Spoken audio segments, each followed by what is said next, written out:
Thank you very much, ladies and gentlemen. We have a very special guest with us at the moment.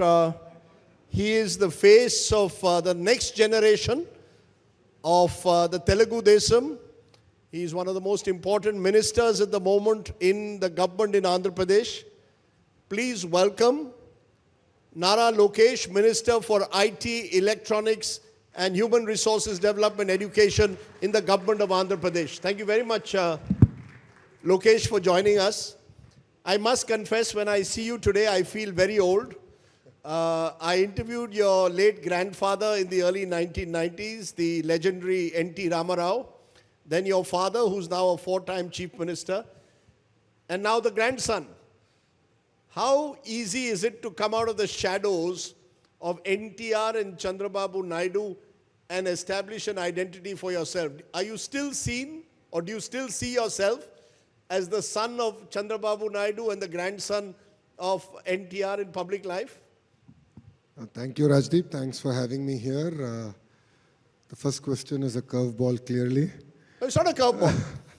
No, I see myself as a Karyakarta of Telugu Desam Party. So once the Karyakartas and the leaders agree to it, and when they believe I'm ready, I'm ready.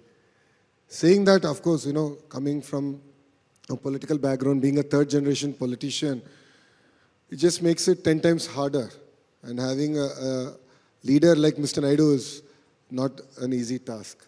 He's a taskmaster. He expects us to deliver at the same order that he delivers. And I think that's what makes this entire journey even more rewarding for me personally. So he doesn't treat you as a son, he treats you as the Karyakarta. You've got to prove yourself. I'm actually at a greater disadvantage because I get to see him every day. So if he's upset on anything, the first person who's going to hear it is me. So I'm actually at a greater disadvantage than any other leader in my party. But I have to ask you, what does a graduate from Carnegie Mellon, one of the world's best universities, then goes to Stanford, does an MBA, do in the heat and dust of Andhra Pradesh? Can't be easy making that transition. Do you believe you finally made that transition successfully? Are you completely comfortable now in the badlands of Andhra Pradesh when it comes to politics? I mean, Carnegie Mellon undergrad, a Stanford MBA is for India. And a padayatra was for Bharat. So I did a padayatra and I really understood my motherland far better. I've come to understand the nuances far better. I'm able to connect to issues far better.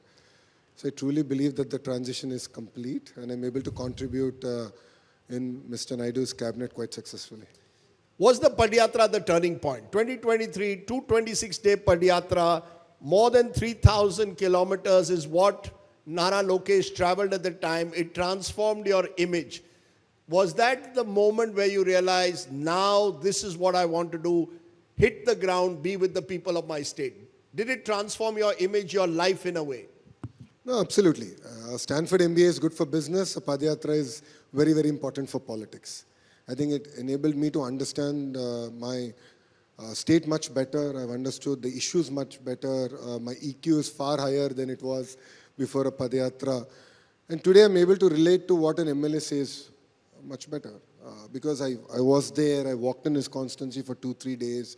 I connected with people, I would have frequent interactions. So I believe now that the circle is complete and I'm able to contribute far better. Let's turn to that contribution. You're Minister for Electronics, for IT, and for Education. Your father, in many ways, is seen as the builder of modern-day Hyderabad using digital technology. He was talking of dashboards and digital technology long before any other politician did. Is that going to be, how do you see taking your father's interest in the digital economy to the next level? We are in the world of AI. From IT to AI, is that the transition that's going to take place from Chandrababu Naidu to Nara Lokesh? Are you going to build the new Hyderabad somewhere in Andhra Pradesh? Well, we're going to build a new data city in Visakhapatnam. So no second thoughts about it. See, Hyderabad and India was a beneficiary of the Y2K revolution. And everyone knows that. And I believe we are now at the cusp of the next revolution. And states that position themselves with quality manpower and an ecosystem which enables speed of doing business, I believe we can leapfrog, and Andhra Pradesh is now at the right point. What is it about the Telugu people or Telugu speaking people or Andhrites, Telanganahites? They've taken over the IT world. They've almost had a head start. You look around you, look at America, look at even in India, many of the leading companies are headed by people from your state. How do you then translate that into an entire ecosystem for a state like Andhra Pradesh and ensure, as you say, create these IT data city centers? How tough is that going to be? I believe that we are today competing with all other states. We have amazing quality manpower now in our state. And as a HRD minister, I'm focused on revamping our entire curriculum from KG to PG and preparing next generation thought leaders also coming out of our state. And How? that's why. So I'm working with the industries. I'm working with the NVIDIAs of the world to do centers of excellence, to understand the kind of curriculum that we need to create, the intersection of technology in language, arts, and various other forms in humanities, and looking at how can we revamp the entire curriculum. And that's exactly what we're now doing in Andhra Pradesh. You know, because it's very interesting, you initiated for what I think was almost revolutionary in a way. You've created WhatsApp services. Mana Mitra is what it's called. The Andhra Pradesh government offers 200 citizen services now through WhatsApp. 1 month since installation, you've already got 2 million users. Yep. And I'm told 80.2% in the recent survey have said they're happy with it. Do you believe that's the future? Because governments in the past have been accused of not doing enough to connect with citizens once they get elected. Do you believe WhatsApp is one of the weapons, in a way, or instruments that can be used to connect to people on scale in real time? I mean, let's just take a step back. The whole idea started from my padayatra, where people were questioning me, saying that, I push a button, I get food, I get groceries, I can watch a movie. Why is government not so proactive? A simple point that was raised every day, day in, day out. It started with that simple idea. And today, we are one of the very few governments in the world to bring close to 200 services on a single number. And by end of this month, we'll have close to 350 services, and the mandate with which we're working is to bring each and every government services online on WhatsApp. And WhatsApp is just a medium. It could be any other platform. Give me an example. Give me an example of a service that you believe can be effectively used through WhatsApp to connect to a large number of people in real time. Let's talk about certificates. I'll give you a great example. Getting your basic things like your caste certificate is marred with corruption at the grassroots level. Today you can get on WhatsApp. Your 10th class board exam hall tickets. You have to go to the school and you have to just wait there, hope the principal is there or the authority is there to give you the certificates. You can get on WhatsApp today. So that's how dynamic things can be. And that's what we have now achieved in Andhra Pradesh. And I believe it's just a beginning. And we're really excited on the next wave of services that we'll bring on. And eventually I want to even bring land records to such platforms to make it very transparent to transact and use technology like blockchain. Because we are at the cusp of a moment where AI is likely to disrupt lives. Do you believe AI can be an enabler for governance, or will AI end up being a replacement or a disruptor in the truest sense?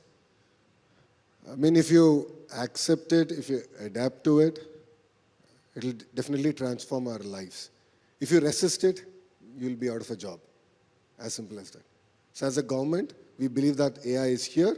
It is going to be the next wave, and we have to be ready for it. Our citizens have to be ready for it. Our students have to be ready for it. And the state has to be ready for it. But are there some states which have a competitive advantage? I give the example of Telangana. We had Revant Reddy sitting where you were yesterday. He said Hyderabad is the city of the future. To that extent, a newer state like Andhra Pradesh, you're saying you'll make Visakhapatnam into the next data city. Do you lack a competitive advantage compared to a Bengaluru, which had a huge advantage courtesy Y2K? You have Telangana, which has an advantage because of the Hyderabad's location. Is it going to be tougher for some states? See, Karnataka has Bangalore, Tamil Nadu has Chennai, Telangana has Hyderabad, Andhra Pradesh has Chandrababu Naidu. He is our competitive advantage. So he's a person who drives all of us on speed of doing business. And I'll give you an example of it. I think it was our 17th cabinet meeting. And at the end of the cabinet meeting, he took out the report on how many files each minister is sitting and how much time is each minister taking to clear files. And believe me, after that cabinet, Yesterday I was watching my Home Minister, Anita Ji's secretary was running behind her and I was wondering what is he doing with an iPad. I mean, Home Minister iPad doesn't go well. It's basically a file came, we have to clear the file, otherwise time lag jayegi. Jaldi karo. I mean, that's the competitive advantage that we have. And that's Mr. Naidu. And look at what we are doing with Amravati all over again. We'll have announcements in the data city now coming up in Visakhapatnam. Yesterday, we signed with Tata Power a 7 gigawatt renewable energy project that's going to come in Andhra Pradesh. I mean, these are just few of the examples that we've now been able to achieve. You mentioned Chandrababu Naidu ji, and Chandrababu Naidu Garu saw himself almost as a CEO of Hyderabad and Telangana. He told me something before during the election campaign that had I not been chief minister at the time, who knows, I'd be CEO of Google and I'd do a better job. And that, he had that self-confidence. He believed he was the real initiator of what happened. But do you see yourself as that? Not a politician, but now more a sort of CEO style. Is that the style that you prefer in a way? I'm more a common man. Oh, come on. For me, that's what makes this entire journey even more rewarding. Intersection of technology and solving common problems. See, we can talk about AI, we can talk about e-gov, we can talk about e-files, all that is great. But if not for my padayatra, I wouldn't have understood that delivering certificates is such a challenge. And this entire Manamitra, which is our friend, concept wouldn't have come about. So I believe that while technology is here, we should embrace it. We shouldn't get carried away with it. We should look at how do we harness the strength of the technology for the benefit of the common man. And that's where I believe that I have best of both worlds. I can harness the technology for our citizens. Very interesting, because another interesting concept which your government and your chief minister is planning is a skill census. He's already started the rest of India is talking of a caste census. Chandrababu Naidu is talking of a skill census. Do you believe that's really the future? To find out what skills do people have rather than find out what caste they belong to? In fact, caste census is a lot easier. Caste census is a lot easier than a skill census. I've realized that. Why? That's under me.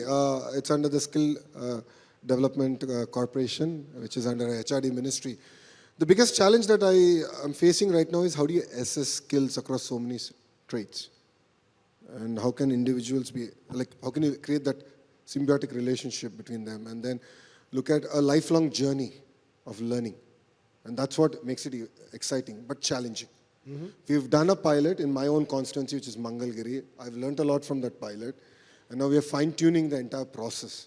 And we're looking forward to actually rolling it out across the state. You believe it's possible to scale up across this country? We could have a skill census which could actually transform the country much more than a caste census. Am I right? Absolutely. I truly believe You can scale it across India. I believe India can do it. If there's any country that can do it, India can do it.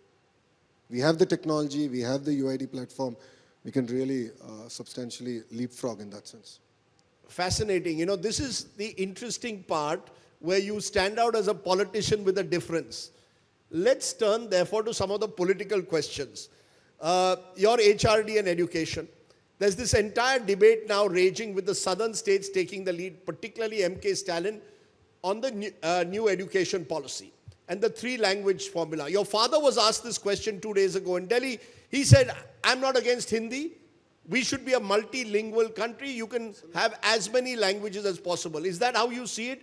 That you can't restrict yourself, in fact, even to 3 languages, allow students to learn as many languages as they want? Or do you fear, like Stalin does, that this will lead to the imposition of Hindi? I don't believe impositions will happen in India. I believe every state is unique. And when I met the education minister, he was more insisting me on promoting Telugu in my own state and as a medium of education. So there's a great thrust from India government to promote local languages and mother tongue, number one. Number two, I agree. I mean, Mr. Naidu is leading from the front. If you look at it, it's not just about 3 languages. Our kids should learn German, Japanese, because that's the next wave of jobs that's opening up for us. I've seen that. Like nurses, home care, there's huge opportunity now in Germany and in Japan. And as a skill development minister, I've now inked an agreement to actually teach German to nurses so that they can have mobility and they can actually go to Germany and render their services there. There's an agreement where we're going to teach even Japanese to nurses. So I think this is just a beginning, and India can have a very strategic role to play. And I believe it's important to learn multiple languages. So you're not going to take a cue from what MK Stalin is saying. You're saying be multilingual, don't see this as imposition of Hindi. You would in fact like probably Telugu to be spoken in some North Indian states. Why not? I think that should be the way. Give the kids the opportunity to learn what they would want to learn. See, I'm reasonably fluent in Hindi. It helps आपकी me in my Hindi life. अच्छी है? हाँ, अच्छा आता है. Hyderabad से हूँ ना. So, for me, I believe it's important. It's important to survive in this day and age. It's important to learn multiple languages. There's an even bigger time bomb brewing, it seems, in the southern states. I mean, the word time bomb has been used by MK Stalin, which is delimitation. Do you believe that Andhra Pradesh will join the chorus of the southern states calling for an all-party meeting, calling for clarity from the center when it comes to delimitation? Do you fear, as Stalin says, that the southern states will lose out to the states of the Hindi heartland simply because of population numbers? To be fair, the entire population control should not be used against the southern states. I agree with that logic. But saying that the India government has made it very clear that the current ratios will be maintained. So just because some states have elections and they're making it an election issue, I don't believe Andhra Pradesh should jump onto the bandwagon. If there's anything, as an India partner, we will have a conversation and we can resolve things. You see yourself, therefore, as NDA partners, not as partners of some broader southern coalition that MK Stalin wants to create on delimitation. See, our support to NDA was always unconditional. We joined the NDA unconditionally. We continue to support India unconditionally. And I believe that today we have, a voice at the table, and we will use it at the appropriate forum. It's interesting you're saying you have a voice at the table. People, the buzz in Delhi is if Nara Lokesh or Chandrababu Naidu come to Delhi, all doors open up for them. Are you extracting a price for your support from the NDA government? Any project that Andhra Pradesh needs is always given priority. We saw it in the 2024 budget as well. This is Andhra Pradesh once again getting back into the game. So it suits you, right? When you say voice at the table, is it a voice at the table or is it extracting? See, Telugu Desam party might be a regional party, but we believe in India first. And our approach has always been that. Please look at us during Vajpayee ji's tenure. Look at telecom deregulation, opening up highways, opening up our airports, ports. The first private airport came in combined Andhra Pradesh in Hyderabad. The first private port was in Andhra Pradesh. So we believe that we contribute to nation's building. In that whole process, like any other state would benefit from it, Andhra Pradesh benefits from it by being the first mover. But that's it. Not beyond that. No, it's interesting because 5 years ago, you all were with with Rahul Gandhi and the Congress. 5 years later, you're back to Mr. Modi and the BJP. More comfortable here than you were on the other side, or simply being on the right side of power, what a state like Andhra Pradesh needs at the moment? No, if you look at it, pre-2024 elections, we've extended our support unconditionally. It was unconditional. We walked into India unconditionally. We continue to support India unconditionally. And our contribution is more towards nation's building. And in the whole process, yes, Andhra Pradesh might be the first mover advantage, might have it. I think there's nothing wrong in it. Okay, let me turn There's no policy just for Andhra Pradesh. There's a policy for India. Okay, there is the soft side of Nara Lokesh, well-spoken, Stanford graduate, focusing on e-governance. There's the other side, apparently, which Andhrites tell me, which is the red book. You've got this red book, which has all the names of the YSRCP leaders who targeted your party. And one by one, you are in some way eliminating them. You're targeting them, eliminating them. That is the darker side of this politics of vendetta. Jagan Reddy targeted you, put your father in jail. You are determined to finish him off. Is this the politics of vendetta? What is this red book? Can you show it to us? No, see, I think that... Is there a red book? Yes, red book does exist.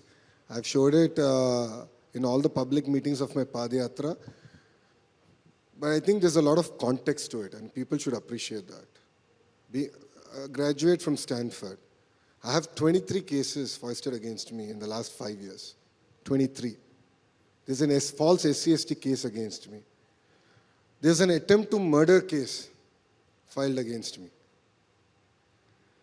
So as a next generation politician and as a young leader of this great country, I believe that there's a responsibility on us to restore the fundamentals of our democracy. People who broke the law have to face the music of the law. And that's all I've been saying. And we've followed the due process of the law. So you cannot hold it against me that I'm implementing the law of the land. If I did break the law, do take action against me. I have no qualms on it. I was a minister in the past term, third term of Mr. Naidu. They couldn't find any fault in any of my files. Any of my files. Because I've done nothing wrong.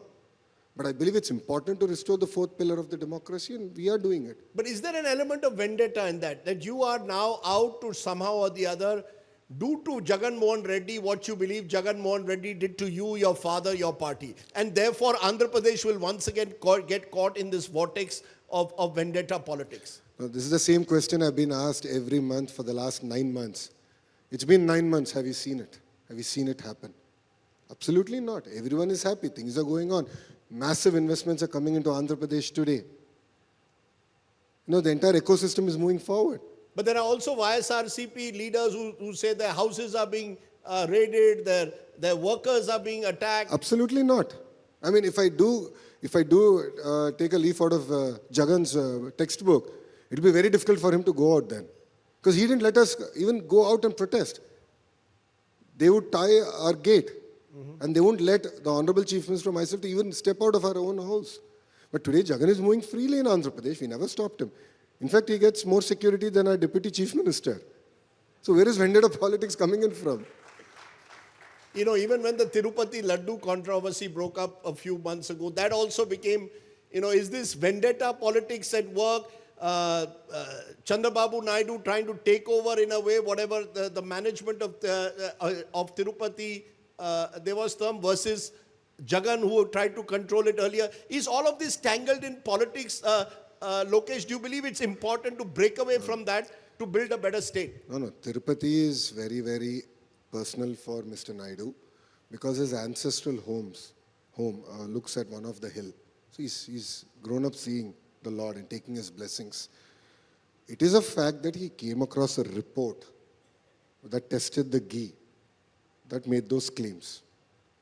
And he said that, he made that statement. And TTD is never under the management of individuals, it's under the management of the state government. It's one of the best well-oiled machine. It runs, it's amazing, it's a highest efficiency, the quality of food, everything is great.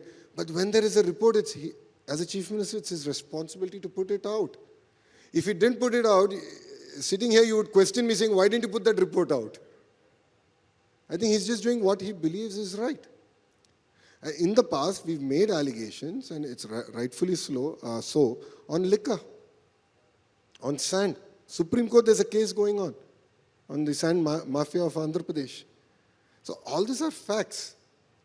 So you cannot say that I shouldn't use the law, for the people who have broken the law. They have to face music. No second thoughts about it. But by no means is it vendetta politics. So let me just push you one last time on this. Do you worry sometimes that the brutal competitive politics turns the gaze away from the real issues? The real issues should be of governance. People want better governance. Absolutely. However, on the ground, politicians are busy fighting out their battles, defecting from one side to the other, and thereby a lot of energy is invested and wasted in fighting these battles. And is Andhra Pradesh one of those states that could lose out as a result? Absolutely not. We are not going to lose out. Saying that, Andhra Pradesh in the 90s had an amazing democracy where in the house both parties would fight on issues or on the bill till the wee hours, till 2, 3 in the morning. But today it doesn't exist, and it's very unfortunate. Debate needs to happen, discourse needs to happen. It's very unfortunate that the opposition has decided not to come to the house for whatever numbers they have. They're saying you're not allowing Jagan to even be the leader of the opposition. He is the leader of his party. Who am I to allow him or not allow him? But leader of opposition Leader of opposition definition is quite clear. The rule, the parliamentary rules and the assembly rules states that he needs to have 10% of the constituent assembly. He doesn't have that. So he expects me to break the rule for him. I think that's very unfair. We are law-abiding citizens. We are not here to break any rules. Okay, let's look ahead. 42-year-old politician, how do you see the next decade? Are you the heir apparent? You know, in the South, we started off with dynasty politics. We're going to look back, as we end, we are coming back to that because we're seeing in Tamil Nadu, Udaynidhi Stalin rising and becoming Deputy Chief Minister.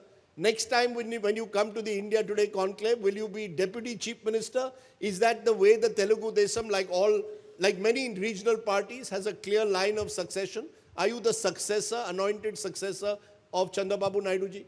See, it is for the people of Andhra Pradesh to decide who will lead them.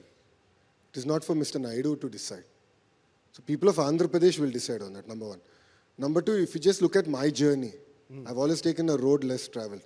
I've contested in a constituency that Telugu Desam Party has not won since 1985. I lost in 2019 by 5,300 votes.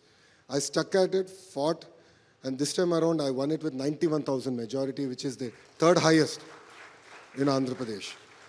HRD ministry is the most toughest ministry. And I chose it because HRD ministry is the most tough ministry? Yeah, it is. Why? We have amazing unions. Teacher unions are very strong. And I believe that's where change should start. Change should start from education. I believe that we have a very important role to play. And that's where I've chosen a road less traveled, and I believe in that. And it's for the people of Andhra Pradesh to decide who sits where. Today is Women's Day. And I believe that your wife is a very powerful, strong woman, as is your mother. In fact, I heard that they were very successful. Your mother set up a very successful business enterprise. Yep. What have you learned from your wife and your mother? On Women's Day, you can tell us, are they the real power in the Naidu family? Yeah. You don't see them much in the public eye, but they're the ones I'm told that perhaps are the real driving force in the family. Well, my wife pays my credit card bills. Really? She does. So we are second generation entrepreneurs. So the other side of Mr. Naidu is that he's a successful entrepreneur. He started a dairy company way back in the 90s, and it's a listed company, has a close to about 4,500 crores of market cap. And now my wife, Brahmani, is the executive director of that company, and she runs it day to day. If there's something that I should learn from her, it's work-life balance. She does it far better than I could have ever imagined. She takes care of the business. We have only one son, Devansh, so she takes up all the responsibility of taking care of him. And then, of course, she has the other son, which is me. And she's busy calling me in the evening, lecturing me about my health, and I need to take care of things, and so on and so forth. So, I mean, work-life balance, I believe women do a much, much better job than men do. And I think we have a lot to learn from them in that sense. Saying that, I don't believe that Women's Day should be one day. It should be celebrated every day. And as HRD minister, we are doing a lot of changes in our curriculum, starting from household chores. Why should the photos be all women? So from this year, it's 50-50. It's going to be men and women doing household chores, the pictures in our textbook. So I believe transformation should happen from education. I love the way you said that 4,500 crores market cap so casually. That's what makes the southern politicians different. They don't wear their money on their sleeve, right? But the truth of the matter is, as you said, this has been quite a journey for you. Particularly the last few years. Was there ever a moment of doubt, a moment of darkness, wondering, telling your wife, let's go back and live on the West Coast? Might be much easier to be in San Francisco or go back to the Stanford campus. What are we doing in the Badlands of Rayalaseema and Kakinada and wherever else? No, padayatra couldn't stop me, but when Mr. Naidu was arrested, there was this movement where my wife told me, she said, is this worth it? As a family, we've had so much of respect. We've lived at a certain level. Is this worth it? He's behind bars. Why are we doing all this? What's the point? But that very evening in Hyderabad, 45,000 IT professionals came together to do a gratitude concert for Mr. Naidu. And this was on a day when there's a cricket match. 45,000 IT professionals came. And it was apolitical. We didn't organize it. They did it on their own. And that made it worth it. And that's when we all felt that we should do this. This is worth it. And that's why we've committed our life all over again to the service of the citizens of India and Andhra Pradesh. By the way, Lokesh is a man of many parts. He's also a great cricket fan. You might have spotted him at the India-Pakistan match in Dubai. Are you going tomorrow to watch the match and taking me along with you? We can go and watch. I believe there's a box that the Andhra Pradesh Cricket Association has. We have the secretary of the APCA also here. So should we go and watch the match, and who's going to win? I have assembly come Monday, so I better be here. Now, I've got a news bulletin 9 p.m. on Monday, but we can watch the match and fly back from Dubai. But who's going to win? Oh, India, all the way. Okay. Really excited. Can't wait to watch it. Ladies and gentlemen, as I said, Lokesh is a man of many parts, and in this half hour, we've tried to discover those various parts. He's focused on governance, focused on IT, he's done the padayatras, done the hard yards, and thereby, in a sense, has sent out a message to other political dinners that if you really want to rise, you've got to hit the ground, be willing to take the road less traveled, and have strong women along the way with you. I remember, as I said at the outset, interviewing your grandfather. I'll just ask him any memories of the great NTR? Do you have any memories at all? He made me interview him at 5 a.m. in the morning. Did you get up at 5 a.m.? No, I sleep at 3 a.m., so there's no way I'm getting up at 5. I'm a full-time politician. No, but saying that, I mean, he's a larger-than-life personality. And every time I would go there, typically on our birthdays too, take his blessings, my mom would warn me, don't do this, don't do that, don't do that. But when you go there, the kind of love and affection he would have for his grandkids was just amazing. So that's my fond memory of my grandfather. N.T. Ramarao founded Telugu Desam in 1983, won an election in just 6 months. Quite a remarkable career, charismatic figure. Chandrababu Naidu, in many ways, one of the real builders of modern Hyderabad. Nara Lokesh has big shoes to fill, but he started off on that journey. For joining us here at the India Today Conclave, thank you very much, Nara Lokesh. Thank you. Thank you, Rajdeep. Thank you. Thank you. If you like the video, do like, comment, share and subscribe.